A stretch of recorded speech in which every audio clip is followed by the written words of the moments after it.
in your conversations around your table. Welcome back. It's now time to welcome our guest speaker for this morning. Talking about sharing cities, please welcome Laura Watling from Liftshare.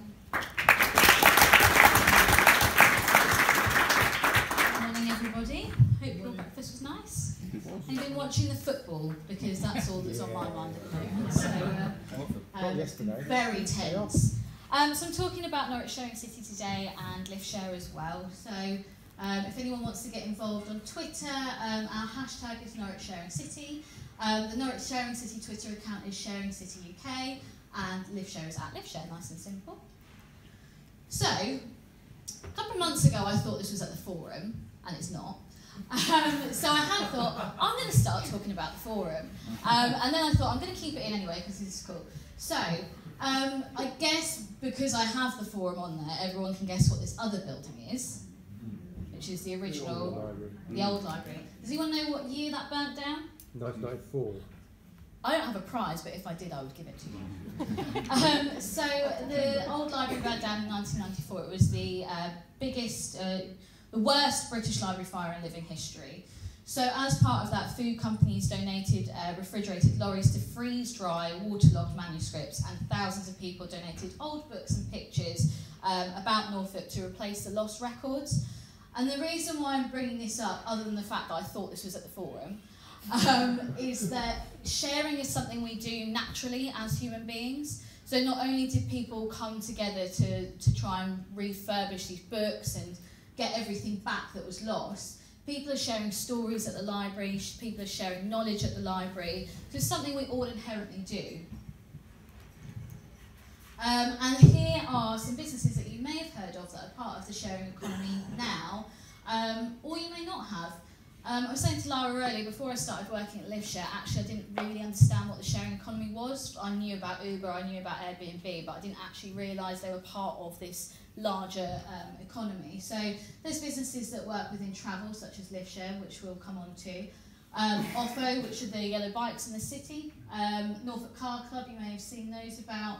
New You, which is a shop in the Castle Mall where people can donate clothes, and I think they work on a token system.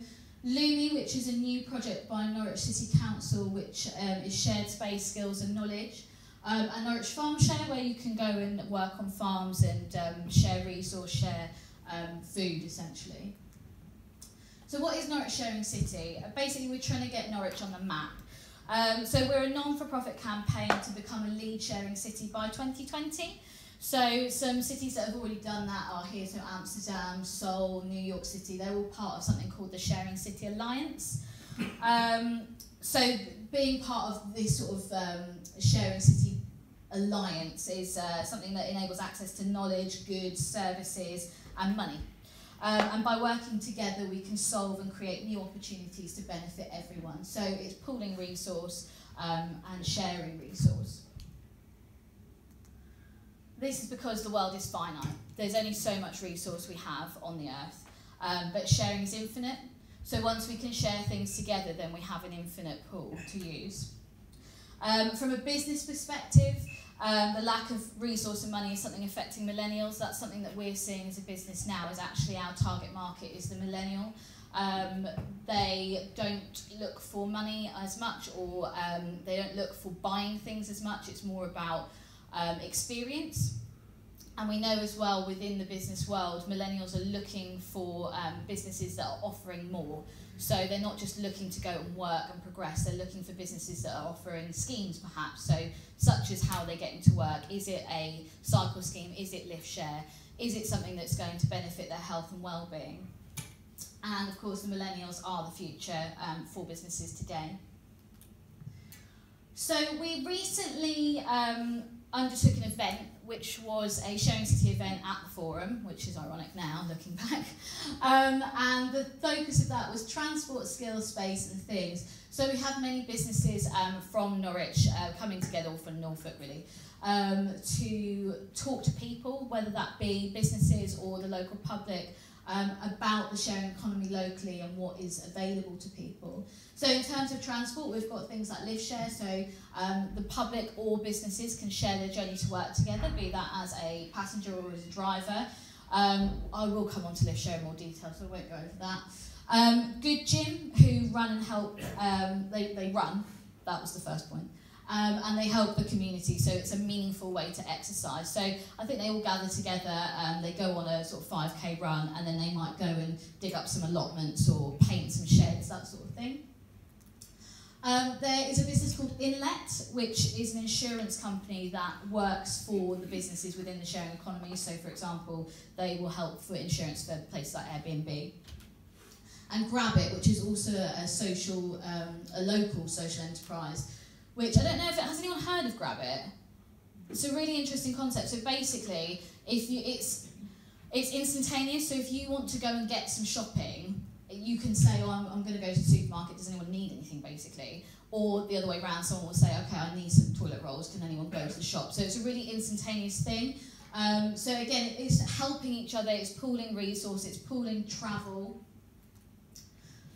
So why are we doing this? Why are we trying to make Norwich a sharing city? Efficiency and convenience.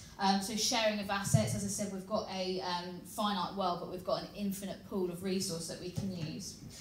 So the collaborative economy means owning and using less, but still being able to access everything you need easily and affordably via local networks. Economic growth, so we're looking for entrepreneurship, investment, enterprise, startups, so like Liftshare was 20 years ago now, starting up in this sharing economy. So we're looking to support those local businesses in doing that. Global recognition, so we want Norwich to be on the map. We want Norwich to be the lead sharing city in the UK, and what a fantastic sort of name to have to Norwich, something else that we can add to having a fine city. Sustainability. So Norwich is the fastest growing city. I think it's the 5th fastest growing city in the UK. So we're looking for circular solutions to keep us going, and also digital inclusion. So a majority of these sharing economy businesses are based digitally. So it's about making sure that we have inclusion for all. And interestingly, that might not just be the elderly having access to a computer. It might be those that are financially not well enough off to have that access. It might be people that aren't educated enough, because believe it or not, even though I'm sure everyone in this room is perfectly capable of using a laptop or a smartphone, there are still some people that don't know how to do that, and that might be because educationally they've not had that opportunity to do that, or it might be they've just not been able to learn how to use it. So digital inclusion is something that's on our list of things that we want to achieve with the sharing city. So how does Liftshare fit into this? So we started, as I said, 20 years ago. We actually started 2 weeks before Google, which is a fact that we will hold on to forever. It's always a good talking point. So Ali, our MD, basically he'd spent all his money at university on things that he probably shouldn't have spent his money on, and he needed to get home for Christmas. So what he did is he popped a note on the notice board to say, I need to get back from Bristol to Norwich, can anyone help me? The next day he had 3 post-it note replies saying, yes, I can help you, and that is where Liftshare started. So essentially we started from some post-it notes on a notice board, and now we have a fantastic office in Norwich with a slide. Again, something that we can never get rid of, because it's the only thing I can talk about when I do presentations, is the fact that we have a slide and a couple of swings in the office and a dog. So he basically took the post-it note and digitalised it. So 20 years down the line, that has taken us to over 600,000 people using our platform. We have worked with over 700 clients across the UK. We do have a few international clients, but predominantly we work in the UK. We've saved 500 million miles, that's road miles. So basically by people sharing their cars, we've taken a car off of the road and we're saving that mileage on the road. We have saved £58 million and 116,000 tonnes of CO2. So the impact that we're having on the air quality, not only within the UK, but particularly in the region, can be phenomenal. Why we do it? Not only for all those fantastic figures on there, but for the people that are involved themselves. So we work really hard to find out more about who's using our platform. So Kelly and Caroline, for example, want to set up their own YouTube channel based on their experience they're having with Liftshare. So they say they've saved money, they've saved a fortune on tunnel tolls, car parking and fuel. They're mad as a box of frogs apparently, so that's obviously essential to our business. It's making their journey more sociable, entertaining, and they look forward to launching their YouTube channel.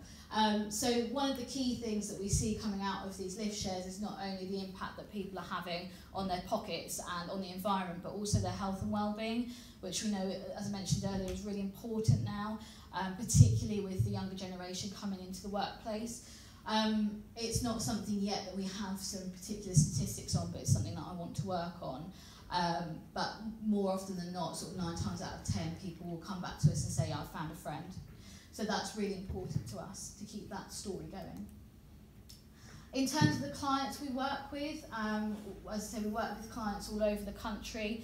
Jaguar Land Rover is our largest multi-site client. This is a little out of date now, so I'm sure the statistics are even higher than this. But they've saved 44 million miles just from their own organisation having a lift share scheme. 4.6 million pounds saved by staff and travel costs. 8,700 tonnes of CO2. So the impact of using this sort of sharing economy business can be phenomenal. So what do? We're not all just about car sharing. We did start by car sharing, but as the business grew, we've obviously grown with that. So now we have something called Scoping Smart Mobility, which means that we will take postcodes from a business, from all the employees of the business, and we'll be able to track where everyone's travelling from, and we can see if there's any gaps in the market. So it might not be that they particularly need a lift share scheme, although that's fantastic, obviously that's what we want, but it may be that they actually don't have a bus route coming from a particular village, so we can work with the local bus provider, such as Stagecoach, to ensure there's a bus route coming from a particular village. We have a product called MyPTP, which is a personal travel planning tool. So that means we can, essentially a bit like Google, where you can pop in A to B, but not only will it bring in your standard public transport, car, walking, cycling, it will give you multimodal, and essentially, importantly, it will give you car share options as well. Obviously there's lift share, which I've mentioned. We have parking solutions, which is a fairly new element to our business. But of course, a lot of businesses use lift share to cut down on their car parking spaces. It may either be that they need to make their site bigger, so that was something that happened, I believe, at Jaguar Land Rover, where actually they were going to expand the site, so they needed to get rid of some of the car parks. So the way to solve that was to ensure there was less cars coming on site. Or it may be that they have more staff coming onto site, so they need more parking spaces, but parking spaces are actually ridiculously expensive to put in. So again, the solution is there to reduce the amount of cars you therefore don't need the parking spaces. Triple authentication is a tool that we have which enables businesses to be able to track the actual sharing that's coming onto site. So it's using smartphones and QR codes. It means, for example, today Lara and I shared to Sprowston Manor. We then tap our phones when we arrive here and it will tell Ali that we've shared today. So he could then reward us if you would like to. Please. Someone filming it and then we can get that. Professional services, so we offer up our time as well to help to improve what's happening on site with it, whatever product it might be with us, or whether it's for a business case. And our monitoring dashboard. So everything that we do, we have a monitoring functionality behind it which enables businesses to be able to see what impact they're actually having. Obviously that's very important to businesses to be able to report back on what they're doing. So whether that's how much CO2 they're saving as a business, how many miles they're saving, the money savings, how many people are actually doing it, what the business value is for it, we can report on all of those things. So, hopefully Norwich Sharing City will have piqued your interest in perhaps how you can get involved or how your business can get involved. So what we're encouraging people to do is just think about how your business can use these skills. So whether that's implementing a lift share scheme, implementing a cycle scheme, sharing lunches. So sometimes we do that in our own office where we'll all bring a little bit of lunch in together and we'll share that like a buffet. Like it can be as simple as that. And sharing skills and promote what you're doing. Much like Norfolk Day, we need to hear about all of these businesses getting involved so we really can say Norwich is a sharing city. There's a newsletter. I assume these slides will go round Yep. afterwards. So there's a newsletter that you can sign up to. You can email the info email address for more information. I believe that is actually being run by a business called Flibble, if anyone knows of them. And you can follow the campaign on Twitter. We've also got a Facebook group as well. So there's a few calls to action there, which would be great if people could get involved in some way. Any questions? I do have one. How are you going to measure and calibrate the success in terms of becoming a sharing city? Are there key milestones you've identified, or numbers, or? No, there's not key milestones or numbers yet. Right. What we want to be able to do is say we're doing it. Right. So by having businesses saying, okay, well, this is what we're doing, we're sharing skills by having, so we've just started something called, is it Skills Breakfast we have, where one member of the team will share, so we had an Excel training. So it could be as simple as that we're doing that within our business, or promoting the cycle scheme or the Liftshare scheme that they have. So at the moment it's just about being able to say, this is what Norwich is doing. Okay, thank you. What's the biggest barrier you've got to getting into businesses to understand at the moment about the sharing economy? I'm not sure in terms of, I think money is always a concern. So for example, if you wanted to implement a Liftshare scheme, obviously there's a cost attached to that, and it's, you know, what is the benefit to the business? Obviously I can tell you what the benefits are, but it's getting to the right people to say this is actually something you need. And it is a need thing as well. You might not need a Liftshare scheme, but you might need something else. The other thing is getting people to actually use what is on offer, and I think that's a fear thing. So we know, for example, with Liftshare, the biggest barriers is the what ifs. So what if I get in a car and I hate this person? What if I get in a car and, or I go to the gym after work, so like I don't want to share with someone. So it's always those what ifs that get in the way, and we need people to be able to give it a go, for businesses to then say, actually, we've got 200 people signed up to this now, this is actually something that they want. So again, I guess it's communication, being able to get the businesses on board and say, you know, that this is something we want to do, this is why it would benefit you. Incentives are always a good thing. So with Liftshare, we know that if you can incentivise people to participate in it, they'll give it a go. Whether that's, I mean, we have had businesses give monetary reward, or it might be free lunch, or parking is a big one. So if parking's tight, being able to offer a priority parking space for lift sharing right next to the front of the office, or right next to the exit of the car park if it's particularly congested, will often then get people at least giving it a go. I think that's another, once you've got over the what ifs, it's just try it. Just try it once. If you don't like it, you don't have to do it again. No one's making you do it again. But what we often find is, particularly with Liftshare, once someone's tried it, same with Airbnb or Uber or anything you try, once you've given it a go once, generally people are like, oh, actually that wasn't as bad as I thought it was going to be, and actually I've got money in my pocket, or I had a good chat with someone. Any other questions? Brilliant. Thank you very much, Laura.